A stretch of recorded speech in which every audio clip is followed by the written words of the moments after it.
Tutakusikiliza. Mzozo na benki.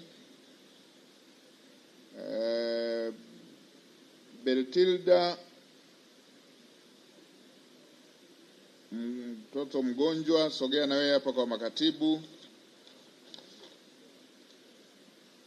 Joyce Kisinza,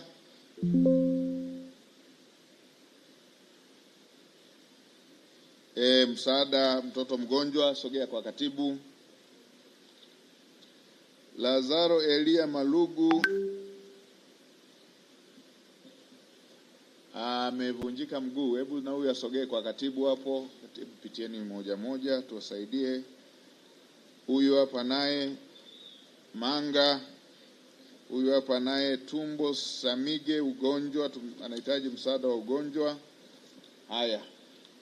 Haya, na huyu wa kipaji mwiteni na yeye.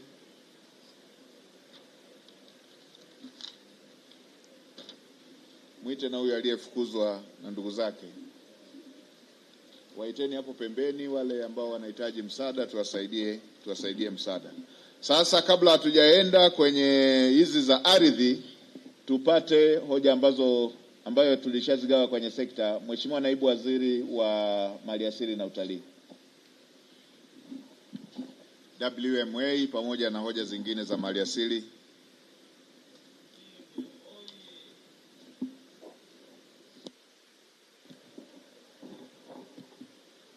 Mpimbwe hoye! Nye watu wa Mpimbwe mmenitisha sana. Tangia nimeanza kuzunguka sijakuta mwanaume analalamika kunyanyaswa kwenye ndoa. Yaani ndio naikuta hapo.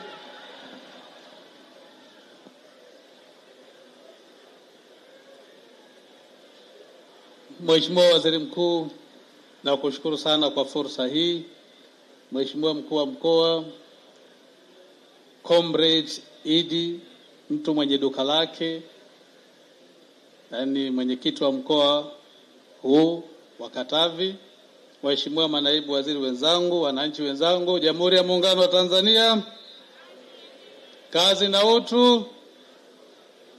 Mheshimiwa Waziri Mkuu, awali ya yote nichukue fursa hii kumshukuru Mwenyezi Mungu Rahim ambaye ametuwezesha kukutana mchana huu kwa shughuli maalum muhimu na adimu sana. Lakini pili, Mheshimiwa Waziri Mkuu, naomba nikupongeze sana kwa kazi nzuri ambayo unafanya. Ni kazi ya kizalendo, ni kazi ya kujitoa. Mungu akubariki sana. Wako wanaosema kwamba kwa nini anaenda mikoa tofauti na kusikiza kero ndogo ndogo, anatatua kero ndogo ndogo. Sasa unasema hao wanaosema hivi wamechelewa, kwa sababu wazee wa Swahili wametangulia kusema kwamba usipoziba ufa utajenga ukuta. Kwa hiyo ni muhimu sana hata ndogo ndogo kama unavyofanya Mheshimiwa Waziri Mkuu kuzisikiliza, ni jambo jema sana. Mheshimiwa Waziri Mkuu, mimi nina hoja mbili ambazo zote ni maombi kwa wananchi.